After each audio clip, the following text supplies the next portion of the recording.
Sudah sukses dan kaya dong. Tapi kok nggak dikelilingi perempuan seperti Bang Hotman sih? Saya dikelilingi perempuan loh. Oke. Siapa aja yang dansa-dansa ya. Gitu. Ada 3 putri saya, perempuan juga. Ada istri saya, jadi 4. Itu sekarang tadi ada ya. mantu lagi. Beda lifestyle, beda stylenya dan nggak harus sama ya. Emang nggak suka wanita cantik? Siapa yang tidak suka yang cantik-cantik? Semua orang suka yang cantik-cantik. Akhirnya ngaku juga. Ya kan? Kalau istri saya tanya, kok lihat-lihat itu? Saya bilang, Mam, saya bilang, ini mata kalau nggak lihat cantik kan salah dong, saya bilang. Ya kan? Masa cantik nggak boleh dilihat, yang jelek-jelek yang dilihat, ya saya bercandain begitu aja gitu loh. Sejauh mana exposure menangani kasus-kasus public figure, artis atau pejabat itu mendongkrak pamor dan karir Bang Otto sebagai advokat Untuk kemarin? pansos gitu loh. Apakah itu penting? Begini, saya selalu ajarkan juga sama orang. Kalau kita menangani suatu kasus besar, itu hati-hati. 2 kemungkinan yang terjadi di sana. Kalau kita bodoh, kelihatan bodoh kita di panggung itu. Tapi kalau kita pintar, akan kelihatan pintar kita. Jadi tidak berarti kalau kita menangani suatu kasus upaya artis atau yang kasus-kasus besar itu langsung berpengaruh positif. Tidak. Tapi ketika kita menangani kasus tinggi besar begitu, tapi kelihatannya kita tidak piawi, tidak mantap gitu, klien akan bilang juga enggak benar juga ini orang. Saya tanya. Jadi bisa negatif gitu loh. Aku mau nanya, tadi sempat mengatakan bahwa setiap orang perlu dibela. Saya setuju itu. Tapi dalam kasus Jessica Wongso kan juga Bapak memastikan bahwa yakin dia tidak bersalah baru dibela gitu. Dalam menangani kasus-kasus itu pernah nggak sih? Kan ada mungkin ribuan kasus yang sudah ditangani gitu. Ada yang Bapak sesali nggak? Ternyata aduh, harusnya saya tidak mewakili dia, but because I'm so good, jadi dia lepas, misalnya begitu. Kalau sampai sekarang saya belum temukan itu. Belum. Ya, tetapi yang betul-betul mau mengaku tidak bersalah, tapi kita tahu dia bersalah, kita sering tangani. Jadi saya tahu sebenarnya ini orang salah. Ya. Berkali-kali kita katakan sama dia, kamu harus jujur gitu. Tapi percayalah, seorang yang dijadikan terdakwa, kita suruh dia jujur, tidak mungkin 100% dia jujur. Walaupun kita bilang, kalau kamu tidak jujur, saya nggak bisa bela kamu. Karena bagaimana saya membela kamu kalau kau sembunyikan semua kekurangan-kekuranganmu itu. Tapi ada nggak pas bersalah tapi bebas murni gitu? Bersalah, bebas murni. Ya, karena kan because Bapak hebat sekali membelanya gitu. Umumnya tidak ya.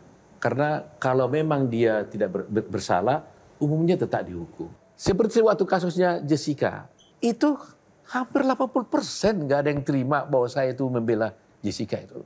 Termasuk saya nggak bohong, seorang pendeta pun WA saya mengatakan, apa-apaan kamu bela orang seperti itu. Artinya begitu pemahaman presentnya. teknis hukumnya tidak semua Pemahaman tahu. masyarakat, kalau sudah diviralkan di masyarakat orang ini dituduh melakukan suatu pembunuhan, itu nggak usah dibela. Nah, gitu. itulah bahayanya ketika sekarang tuh semuanya serba viral dianggap Ya. sebuah kebenaran ya. Oke, terima kasih Bang Otto. Satu lagi terakhir Bang Hotman, ada pertanyaan nggak? Orang pada nanya, kayaan mana lu atau gua gitu loh.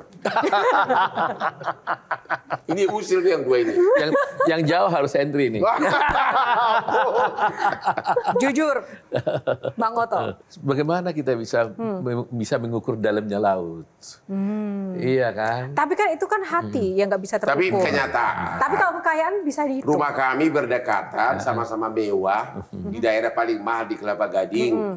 Dan aku juga tahu perkara bisnis kami yang paling top di Jakarta. Kami udah tahu, waktu dia jadi pengacara, saya yakin mendapatkan 2 miliar itu adalah tutup mata. Karena itu saya alamin. Nah, jadi lebih dia juga kaya sebenarnya. Oke, jadi kalau Bang Otto nggak mau jawab, ya Ya. kan? Nggak enak jawab. Kalau Bang Hotman, kayak Bang Hotman atau Bang Otto?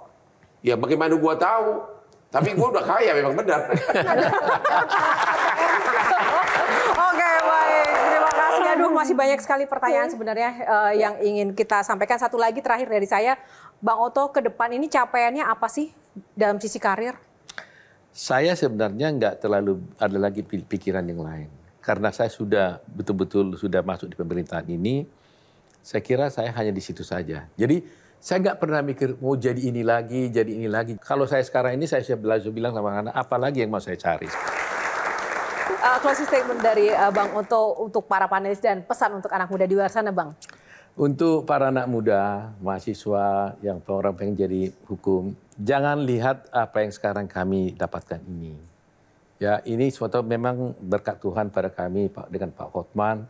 Tapi tetap juga walaupun ini Tuhan yang kasih, tetapi juga kita harus kerja keras. Saya udah selalu stated itu berkali-kali tentang Hotman. Karena saya saksi hidupnya bahwa dia jam 3 pagi udah bangun, berenang dan bekerja. Jam 6 pagi sudah di kantor.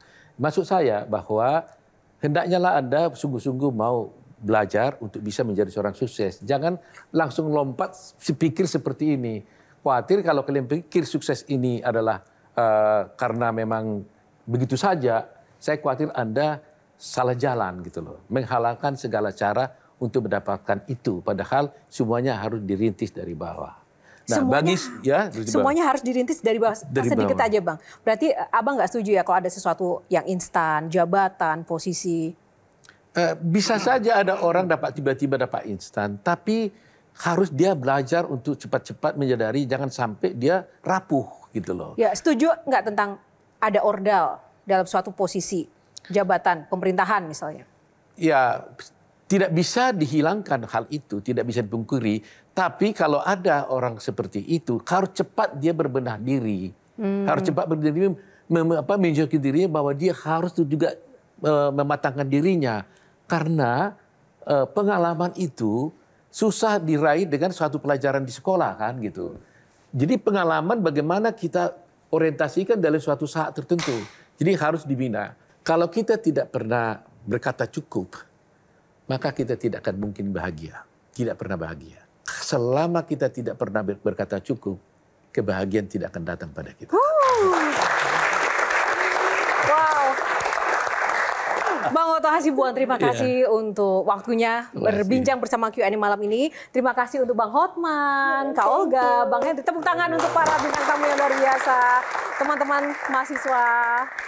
Dan pemirsa, terima kasih juga atas kesetiaan Anda. Tuntas sudah perjumpaan kita dalam Q&A kali ini. Semoga memberikan inspirasi dan juga menambah pengetahuan baru bagi Anda yang menonton Q&A. Dan jangan lupa pemirsa, saya juga mengucapkan terima kasih untuk Sarung Gajah Duduk yang sudah menyediakan kostum yang saya kenakan pada hari ini. Sarung Gajah Duduk legenda Nusantara yang ada tulisan Arabnya. Atas nama kru yang bertugas, saya Yohana Margarita undur diri. Terima kasih atas kebersamaan Anda. Sampai jumpa di Q&A episode selanjutnya. Bye.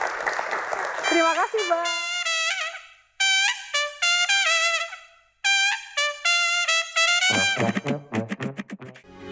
Metro TV.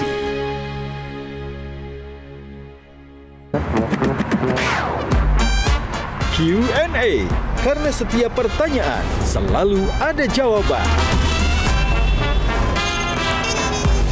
Dipandu oleh Yohana Margareta.